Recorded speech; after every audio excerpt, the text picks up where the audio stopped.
ကလေးမျိုးမှာရှိတဲ့တန်ဟန်စင်းနဲ့နေလာဆန်ပြုတ်ဆိုင်ဆိုလို့ရှိရင်မတိတဲ့သူရှိမှာမဟုတ်ပါဘူး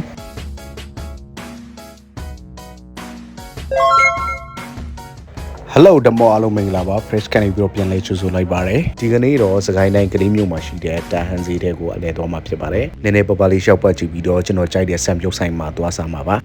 အခုပြထားတာလေးတွေကတော့တန်ဟန်စီရဲ့မနေ့ပိုင်းအပြင်မြင်ကွင်းလေးတွေပါဒီမှာကြတော့မနေ့ပိုင်းဆိုလို့ရှိရင်အသီးအရွက်တွေအရန်ကိုစုံနေပါတော့ကျွန်တော်တို့ကလေးမျိုးမှာနေထိုင်တဲ့သူတွေအားထားရတဲ့ဈေးဆိုရင်လည်းမမားပါဘူးအချောက်ချမ်းတွေရမယ်အသီးရွက်တွေစုံတယ်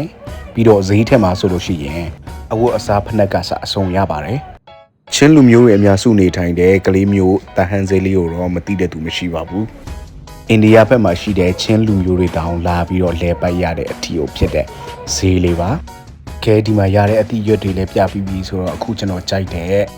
စကိုင်းတိုင်းကလေးမျိုးဆမ်းမျိုးရက်ကွက်မှာရှိတဲ့နေလာဆိုင်လေးမှာတွားစားမှာဖြစ်ပါတယ်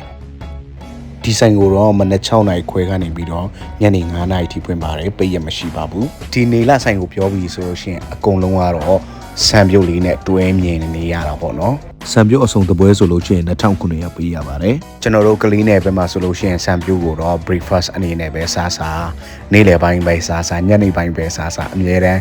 စားနိုင်ကြတယ်ပေါ့နော်ဆံပြုတ်ဆိုလို့ရှိရင်တော့ဒီနေလာဆံပြုတ်ကတော့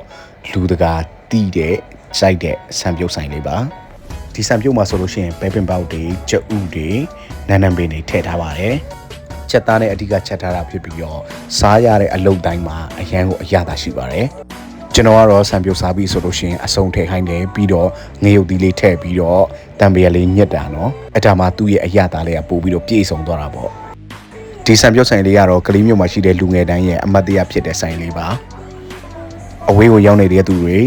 တဟန်စင်းနဲ့ဆံပြုတ်ဆိုင်လေးကိုတတိယကြမယ်လို့လည်းထင်ပါတယ်ကြည့်ရှုတဲ့သူတိုင်းရောက်ရှိတဲ့နေရာတိုင်းမှာအဆင်ပြေပြေနဲ့ကိုချစ်တဲ့သူတွေနဲ့အမြန်ဆုံးပြန်ဆုံနိုင်ပါစေလို့ဆုတောင်းပေးလိုက်ပါတယ်ကလေးမျိုးလေးကိုလည်းတတိယလွန်ဆွနေကြမယ်လို့ထင်ပါတယ်